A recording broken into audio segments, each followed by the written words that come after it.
Alright folks, how are we doing? It's Shabash, it's Hero of Aethric, and welcome to part 5 of the 100% main storyline quest completion walkthrough. We are in Sudun, and we are speaking to Ceres to kick things off in Tier 5.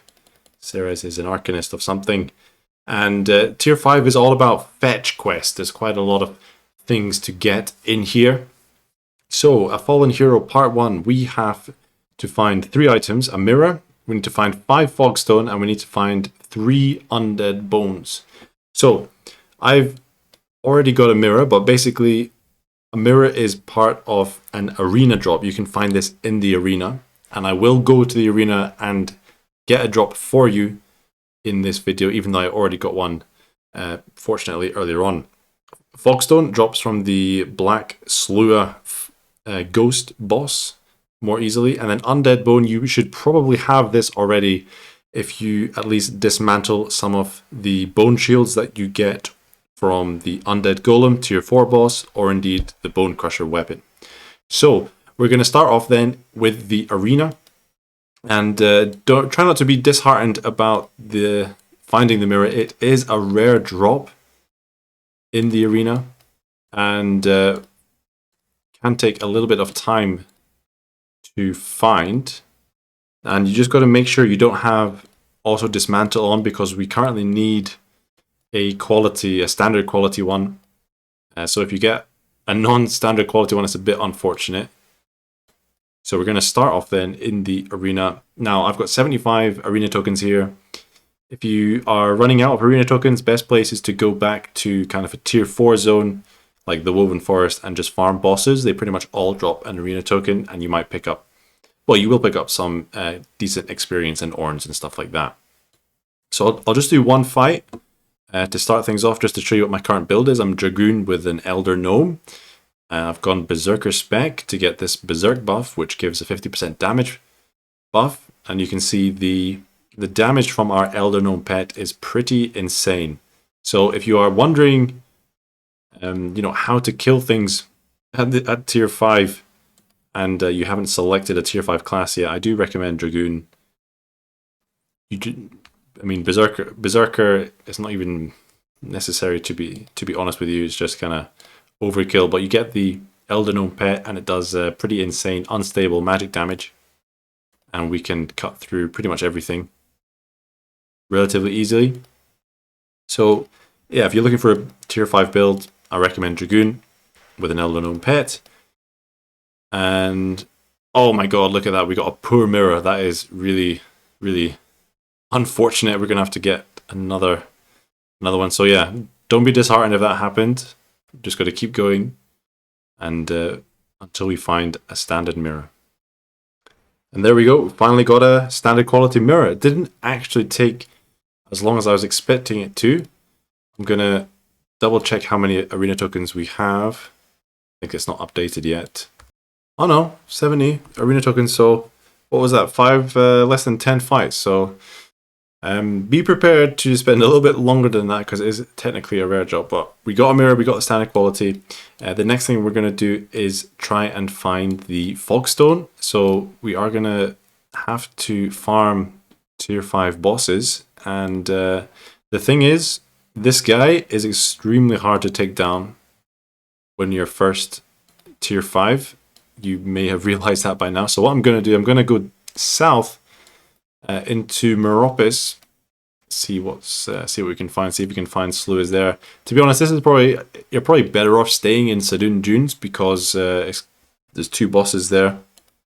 You'll have to go down to this section, and it's a decent loop. You have the Waygate there as well, but I'm gonna try and move past. The Slewer boss itself isn't actually super difficult compared to like the Griffin or the Great Djinn, so hopefully you'll be able to take it down relatively straightforward.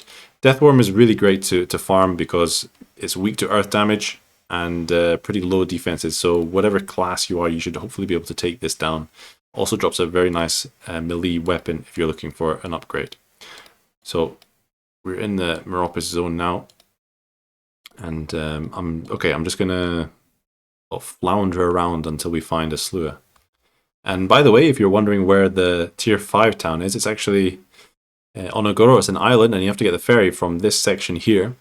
Currently, there's only a few shops and a bestiary, so these aren't bazaars, these are just normal general shops, so it's pretty low chance that you'll actually find anything useful here. Oh, stone, there you go. And 15 arena tokens actually, this is turning out to be not too bad. If you see a green crystal, by the way, make sure you buy it. So this is a red crystal. If you see a green one, you will need that for a future quest, so bear that in mind. Can also buy monster remains, very useful. Alright, found our first slough. Actually ended up just doing some boss farming here in Sudun Dunes. Did a bit of party reset as well. And you can see our Elder Gnome absolutely destroying things. To be honest, you should probably get Elder Gnome regardless of what class you are at tier 5. Just the damage output is absolutely ridiculous. Very helpful indeed. So there we go. The slough will drop fogstone as a material in itself, and it will also drop, more often than not, the weapon, the fog blade, and that will dismantle into one material as well. So we've got 2 out of 3, is it? 2 out of 5? Yeah, so we still need to get one more. Well, actually 2 more slough boss kills. We need to kill 3 sloughs in total. And here's our second slough boss. One more fogstone, one more fog blade, which will get dismantled into fogstone. There is a tier 3 mob, the lesser slough, which can drop fogstone as well, but what you'll find is with bosses, the drops are actually much more guaranteed compared to the mobs, which are not so guaranteed. So I definitely recommend farming the boss first of all. If you're wondering what that yellow aura dragon, white dragon background is, that is Lotan, part of the Draconian era event. Currently filming in January 2023. I do have a video out on going specifically about that event, but that's a pretty cool monster. Got to codex them to go up to unlock the other bosses. Does a bit of damage though. Yeah, I think I'm going to leave it alone for now. And there we go. That is the final slough. Also get a nice little level there. So you'll want to go into your weapons, select all the fog blades that you got, dismantle them, and that means we should have enough to complete the quest. And there we go. Boom. Fallen Hero Part 1 completed. Hopefully your time farming to get a mirror wasn't too much worse than mine. It was pretty quick. Normally, I have heard of stories people take 100 odd arena fights, and that's why I picked the Dragoon, because with the Elder Gnome we can pretty much kill anyone very fast, so much more efficient to get through the quest and to get a mirror drop. But for now, I'm going to head back to Sudun, speak to Ceres again. Now, of course, Ceres has a second list of materials for us in a Fallen Hero Part 2. So what we have here, broken statue. Now you should get this by killing the Carmen Gargoyle tier 4 boss. Also dismantle the weapon that it drops, the stone dagger. Green crystal. Now, as I said, you can find these in shops. Pretty rare though. I will come on to how to find that. It is actually dropping from a Gazer mob, a tier 4 mob. Nightshade is a material you hopefully would have found this by now if you've been clicking on the clickables, the chests, the trees. It can give Nightshade. You can also find them in shops. It doesn't actually drop from a monster until Carmen Gargoyle. Sorry, not the Gargoyle, the actual Carmen boss in tier 6. However, it can drop randomly from Mimic Kings, so you may get that from Mimic Kings. And silver, you can kill nighttime mobs like vampires and the wolfmen. They will drop gear that can dismantle into silver. So really the hardest one here is the green crystal. And if we check the codex, I think if you search for green crystal, I should have the entry complete. And yes, it does drop from this monster here, the Gazer, the yellow Gazer, tier 4 monster, terrain, Woven's Forest, Odin's Finger. That tells you where it can start spawning. Daylight mob, and there is, that's what you're looking for, the green crystal.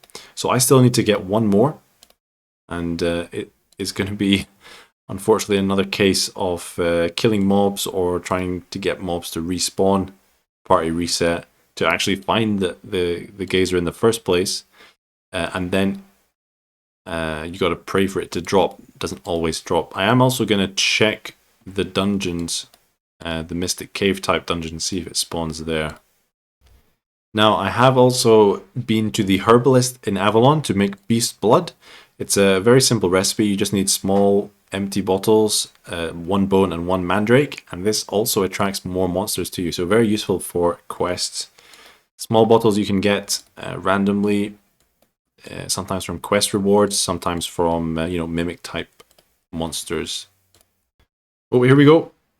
Just found a Gazer in the Mystic Cave dungeon, which is the Watcher's Tomb.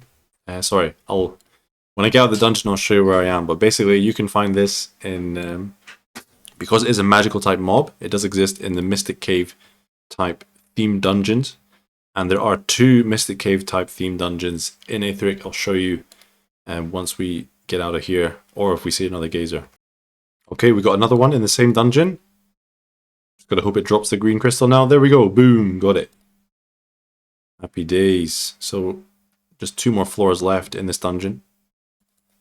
And basically, if you haven't played Orna, you may not know exactly what I'm referring to when I'm talking about Mystic Caves, because in Aethric, the theme type dungeons are not actually named as a theme type dungeon. So we just got to get past this final floor. There we go. And there you go. We got some nightshaders there. So you can complete dungeons to get random materials, but you can't really count on that. And we actually just completed a Fallen Hero Part 2 there. Some nice 10,000 orns. So the Great Desert Tomb is what I should have said. That is this dungeon here. This is a Mystic Cave, as is the Shaded Cave up in Lithran Woods. You got to go up there, and it's very well hidden in the trees at the edge of the northeastern part of the woods there. That is also a Mystic Cave. So I would recommend trying both of those first, because finding the mob to kill can be quite a tedious thing to do, as you may have realized by now.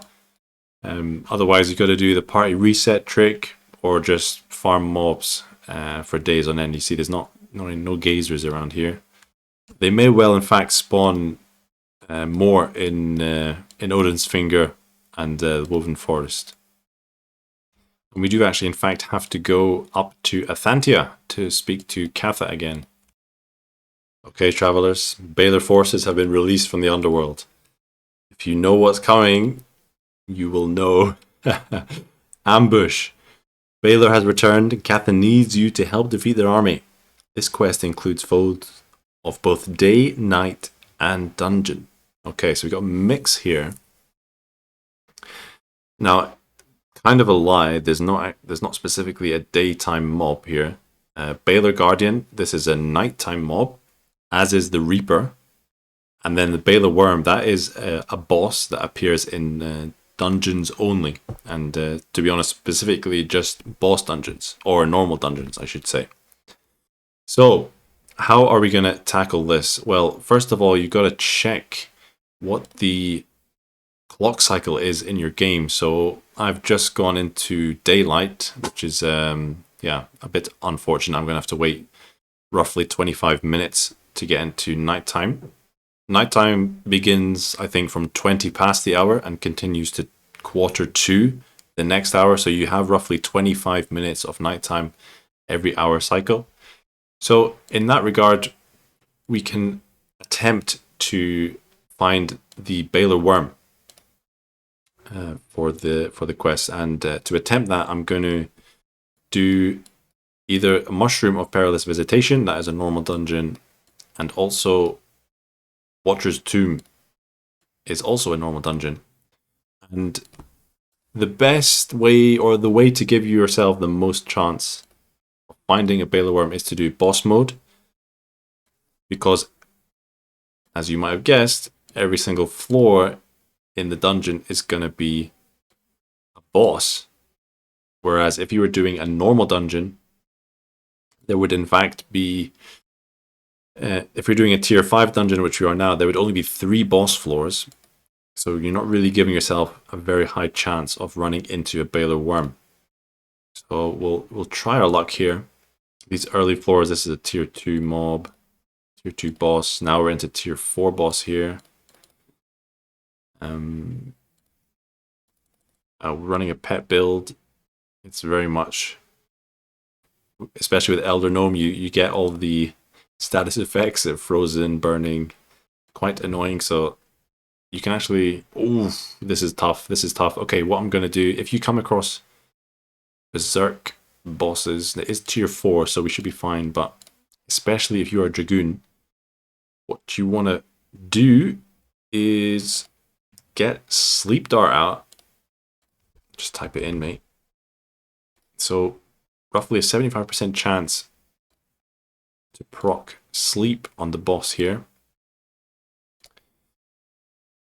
Didn't work there. Oh, what am I doing? Okay, our guy is actually killing it, thankfully. But you see we're petrified now. This is very awkward. Okay, this isn't... Oh, we got 2 gauntlet keys. Okay, that was worth it. Oh god, Lotan. Okay, I know this isn't a boss dungeon video, so I'm actually going to pause it until we come across a Balor worm. Okay, unfortunately, we're going to go through this entire dungeon without seeing Balor worm. Actually, came up against 4 Lotans.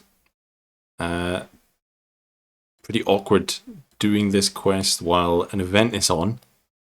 And the boss dungeon is an extra cooldown as well, so I'm going to see if I can do Mushroom Dungeon. We're here, gonna...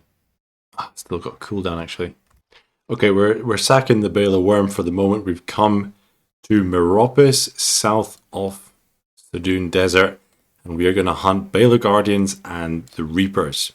So for this part of the quest line, I really recommend having a enchanted skull on for sure, and then you definitely need to have a torch. I do recommend the Beast Blood as well, as we discussed earlier, for increasing mob spawns. And then if you're in a kingdom, you might have occult candles on available for you. I recommend using occult candles as well for increasing mob spawns. But really, the best way to do this quest is to do the party reset trick, which is disbanding or leaving a party you're currently a part of, and then inviting somebody. I recommend making an alt to do this so you don't spam someone. Inviting a party, and then if you invite someone to a new party, you become the leader of the party, and you can then kind of disband it afterwards. But as you see, we already got 1 Balor Guardian, got 2 Balor Guardians straight off the bat, and that is what we're talking about. So 1 out of 5 there. Here we go, 2 out of 5. I actually was probably one of the only people to complete this quest while you had to kill 25 Balor Guardians back in the first few days. Basically, I did this trick, for 3 hours trying to find them. Also, the mob spawns have been reduced since then, so there were many more mobs spawning. But nevertheless, there is a Reaper. So we need 3 of these guys, and be very careful. These guys can deal heavy amounts of damage. So just have your wits about you. Have your defenses up. Oh, Dark Garb. I actually could probably wear the Dark Garb. I'm gonna turn Auto Dismantle off for tier 3. Dark Garb gives you increased orns as well if you can wear it. It is a thief gear. There's another one. There we go. Dark Garb. Gonna stick that on. There you go. 5% orn bonus. Very nice. And I've got the good as well.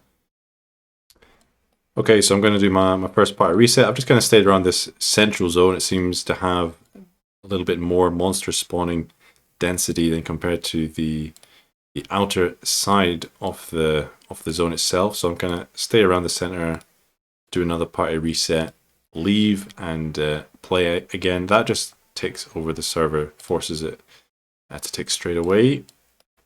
So what do we have? We've got some stone up there. We'll get that. Don't see many Baylor Guardians.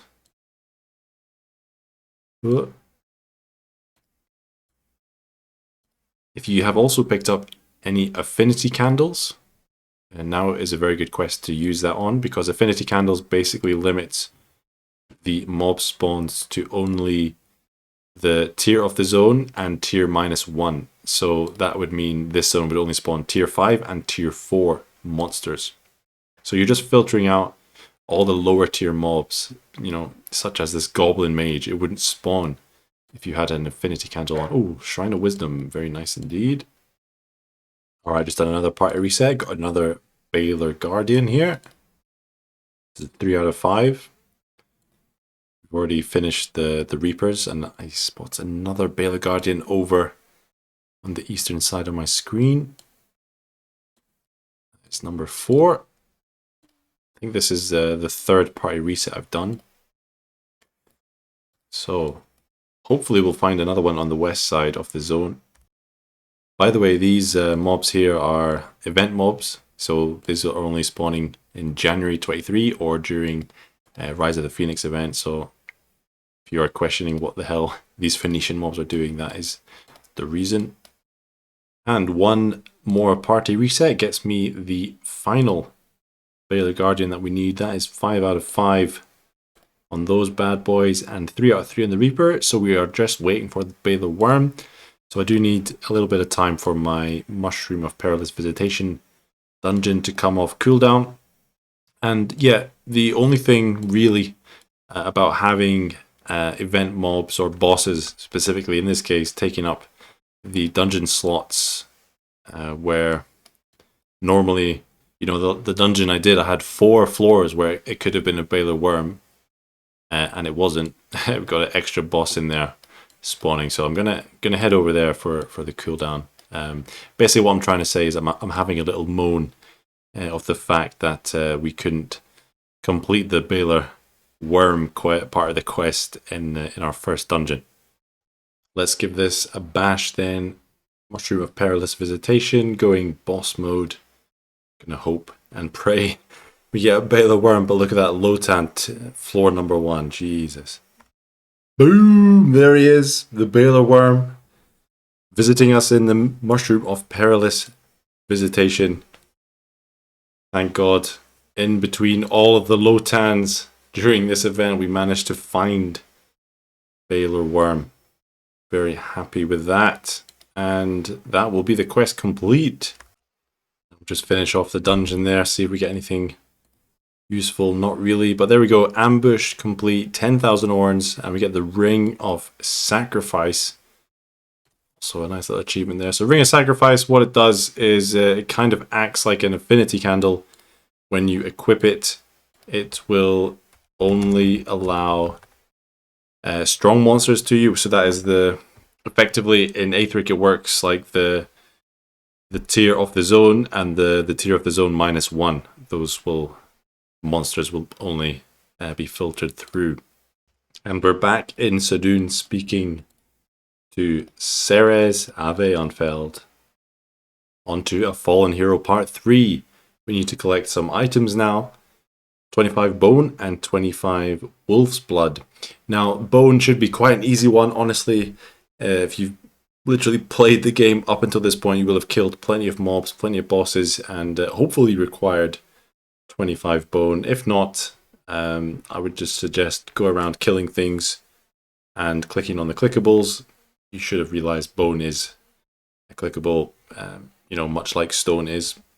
Wolf's blood should be the main sticking point here.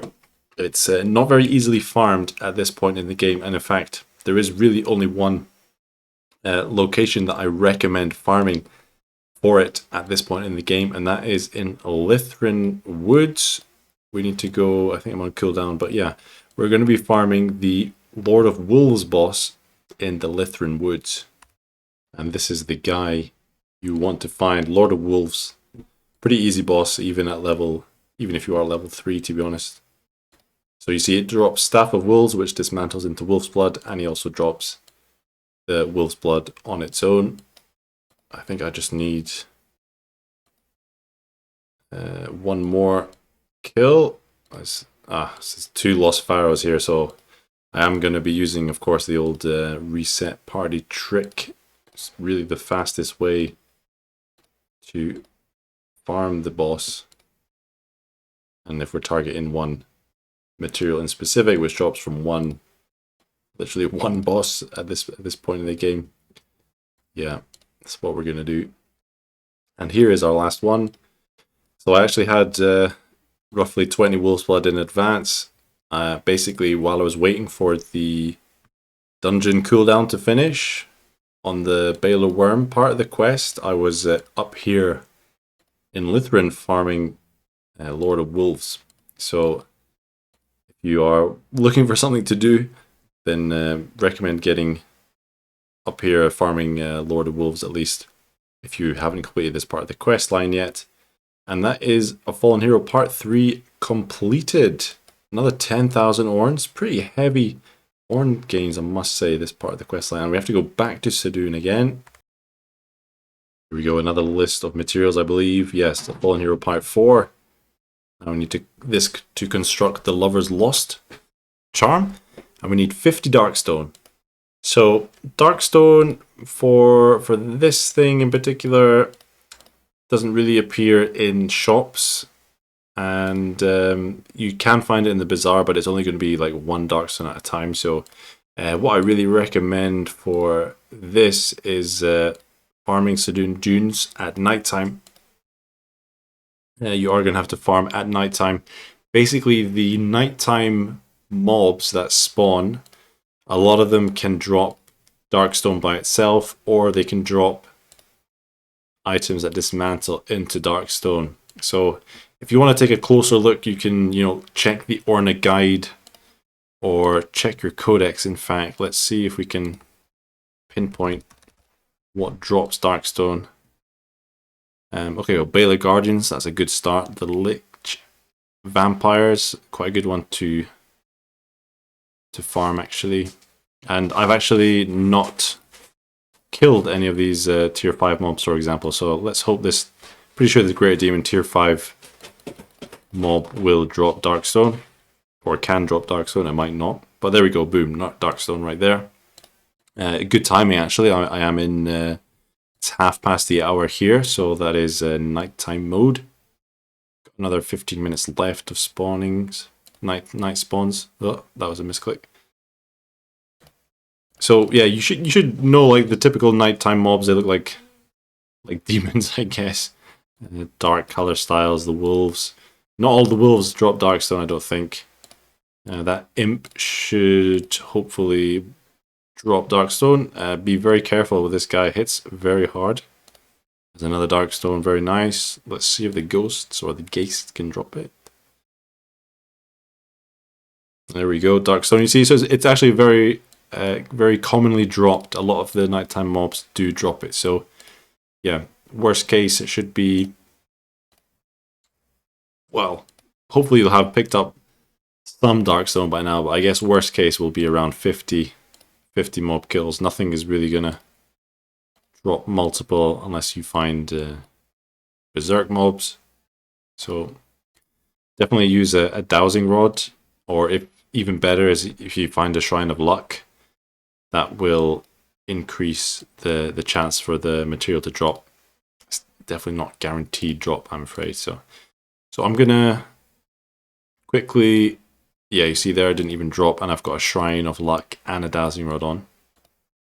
But yeah, I will continue farming these nighttime mobs. I've got about 15 minutes left of nighttime on my current hour cycle. So hoping that we manage to collect the 20 remaining Darkstones here. Dark Slime should drop as well. I believe he drops Darkstone. Yeah, lovely. This should hopefully be our final piece of Darkstone. No. Spoke too soon. Got another Dark Slime. Come on. And there it is. That is 50 Darkstone. Took me 8 minutes to farm that last 20 Darkstone. So hopefully that gives you an idea how long it would take. Did do a couple of resets. Just farming in the Sudun Dunes. That is Fallen Hero Part 4 complete. And we are heading back to Sudun again to meet Ceres. Now we actually have to defeat a fallen hero, the finale, with the aid of the Lover's Lost Lure, which we have just built. Completing the Part 4 quest, it is time to find and defeat the fallen hero himself. 15,000 orns up for grabs for this one. And here is what you will want to do, is go in your accessories and put in a Lover's Lost, the alluring charm made by Ceres to attract fallen hero. Now, I am led to believe that it's not technically required to wear that charm for the boss to spawn, but the times I've done it, I've been wearing it, and yeah, maybe it's a good luck thing.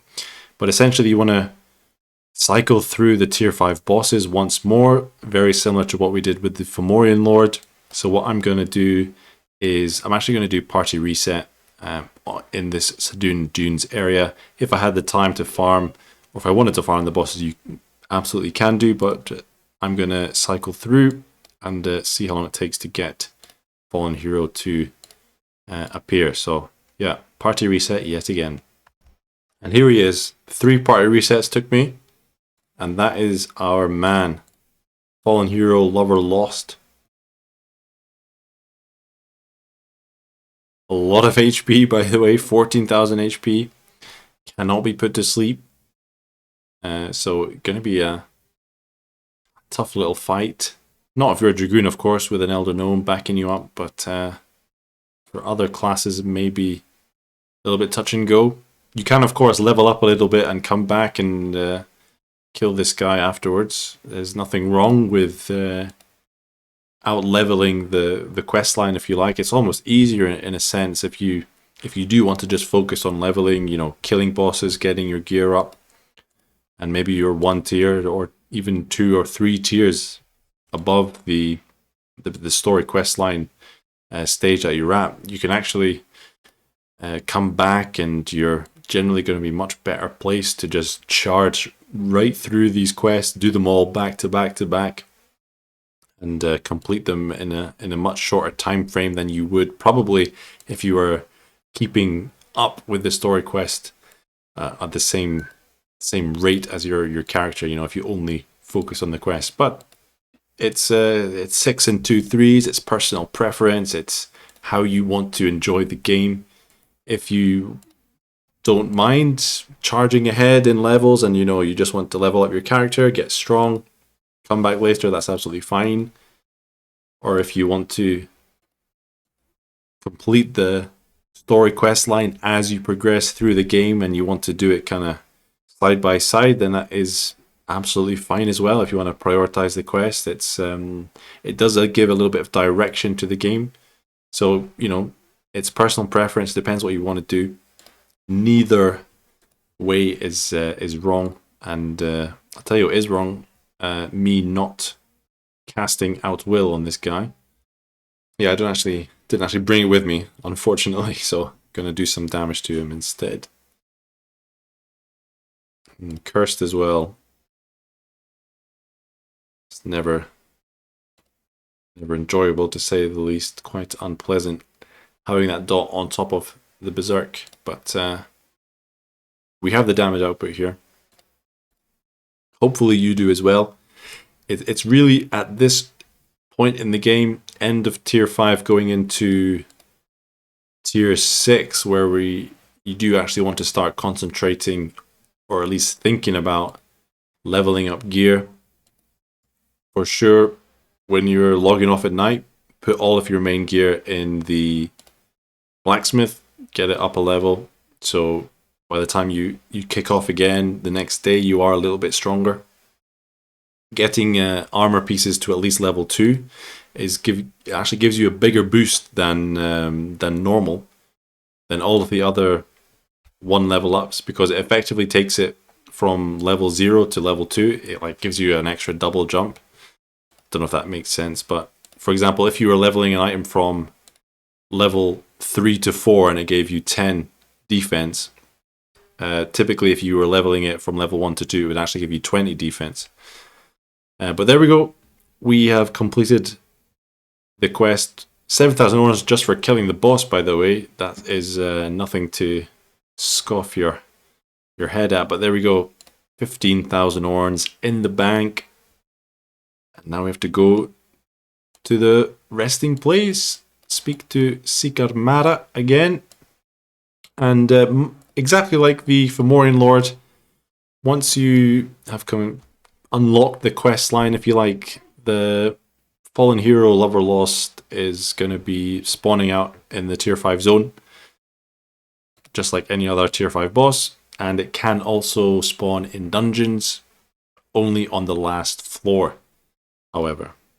Much like Fomorian Lord, all the kind of main storyline quest-specific bosses are the same in that regard. You guessed it, we need to focus on becoming stronger.